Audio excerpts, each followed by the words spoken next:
Hello my dear students, मैं VS Sikarwar national ranker की ओर से आप सभी का स्वागत करता हूं। प्रबंध के स्तर, लेवल ऑफ मैनेजमेंट जैसा कि होता है, अभी हमने प्रबंध प्रशासन संगठन में अंतर देखा था इसके पहले वाले वीडियो में। तो जो लेवल है, स्तर है, वो 3 स्तर होते हैं: उच्च स्तर, निम्न स्तर, मध्य स्तर और निम्न स्तर। 3 लेवल होते हैं। बीसी फोर्ब्स एक आर्थिक पत्रकार है, उन्होंने कहा है कि वह व्यक्ति जिसने अपने स्तर पर सर्वश्रेष्ठ काम किया है, जो इस बात से सजग है कि उसने सर्वश्रेष्ठ किया है, वही सफल है, फिर भले ही दुनिया उसे असफल कहे। किसी संस्था के पूर्व निर्धारित उद्देश्यों को प्राप्त करने के लिए किसी विचार या कार्य को विभिन्न प्रबंधकीय स्तरों से गुजरना पड़ता है।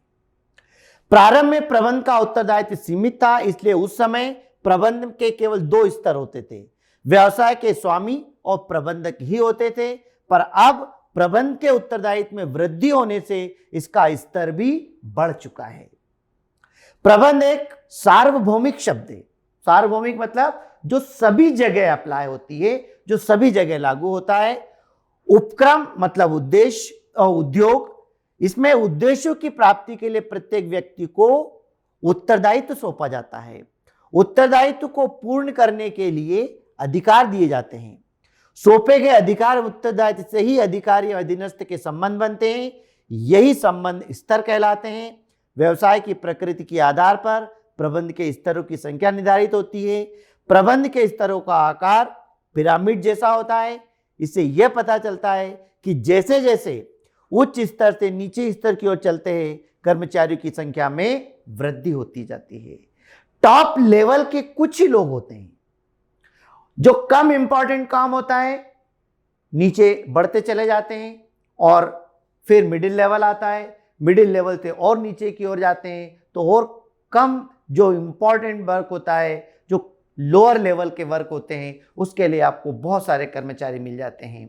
तो इस प्रकार प्रबंध का जैसे जैसे स्तर बढ़ता गया, प्रबंध के दायित्व बढ़ते चले गए, उसकी जिम्मेदारियां बढ़ती चली गई।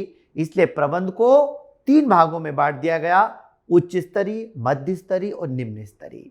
उच्च स्तरीय के अंतर्गत टॉप लेवल के व्यक्ति हो गए जो कि संस्था का निर्माण करते हैं, सारे साधन उपलब्ध कराते हैं, पैसे लगाते हैं, नीति बनाते हैं, निर्माण करते हैं, प्रशासन करते हैं। वो सर्वोच्च संस्था जो उच्च स्तर के अधिकारी होते हैं, वो प्रशासन जो होता है वो कहलाता है उच्च स्तरीय।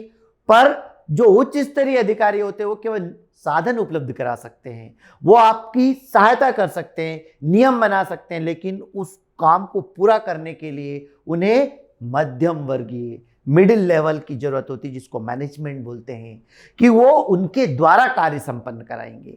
और फिर मध्यम वर्गीय उसको जो है मध्य लेवल जो है, निम्न मिडिल लेवल जो होता है, वो काम लोअर लेवल के वर्कर से करवाता है, उनको दिशा निर्देश देता है, काम को कैसे करना, किस प्रकार से करवाना।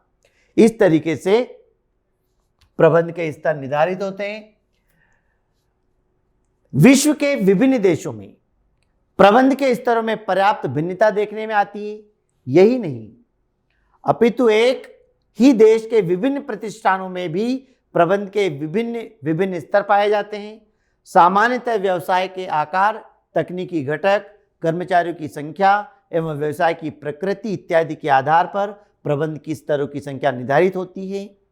ठीक है, तो जैसे जैसे प्रबंध का स्तर बढ़ता है, जैसे जैसे संस्था के कार्य बढ़ते हैं, ऑर्गेनाइजेशन का जैसे जैसे विस्तार होता है, हमें प्रबंध की भी बहुत बड़े स्तर पर आवश्यकता होती है। अतः जो सर्वोच्च लेवल के व्यक्ति है, जो सर्वोच्च अधिकारी है, वो सारे काम को संपन्न नहीं कर सकते, वो केवल उच्च स्तरीय काम कर सकते हैं। अतः उन्हें फिर अन्य व्यक्तियों की आवश्यकता होती है। इसलिए प्रबंध मिडिल लेवल का वर्क बांट दिया जाता है। फिर उसके बाद और जो है कम महत्वपूर्ण वर्क होते हैं, जो कि दूसरों से करवाना होता है, उसके लिए निम्न स्तरीय प्रबंध की आवश्यकता होती है। जैसे जैसे हम निम्न स्तर की ओर बढ़ते हैं, कर्मचारियों की संख्या बढ़ती चली जाती है। ये जो है बेटा पिरामिड जो है आपको दिख रहा है, ये पूरे प्रबंध के स्तरों को दर्शाता है। पहला टॉप लेवल, उच्च स्तरीय। उच्च स्तरीय में कौन कौन आते हैं? संचालक मंडल, board of directors, chief executive officer, CEO जिसको हम बोलते हैं, चेयरमैन, अध्यक्ष, प्रबंध संचालक, मैनेजिंग डायरेक्टर और जनरल मैनेजर। ये सारे जो होते हैं ये टॉप लेवल के व्यक्ति होते हैं। इसके बाद मिडिल लेवल होता है। मिडिल लेवल क्या करता है? जिसके अंतर्गत जितने भी डिपार्टमेंट होते हैं, हर डिपार्टमेंट का मैनेजर होता है, उसको विभागीय प्रबंधक बोलते हैं, और उस डिपार्टमेंट की जिम्मेदारी उसकी होती है। तो विभागीय प्रबंधक, उपविभागीय प्रबंधक, सुपरविजन, ये जो होते हैं, जितने भी मैनेजर होते हैं ये सब आपके मिडिल लेवल के होते हैं। इनको उच्च स्तर से आदेश मिलता है और ये निम्न स्तर से काम करवाते हैं। और निम्न स्तर के अंतर्गत अधिकारी जो आते हैं सुपरवाइजर, फोरमैन्स, और जो प्लेटफॉर्म होता है वो होते हैं वर्कर, जो काम कर रहे होते हैं। उन वर्कर से काम करवाते हैं सुपरविजर, फोरमैन्स, इनके द्वारा काम संपन्न होता है। तो इस तरीके से प्रबंध के 3 स्तर है बेटा जो एग्जाम में पूछे जाते हैं: उच्च स्तरीय, मध्य स्तरीय और निम्न स्तरीय।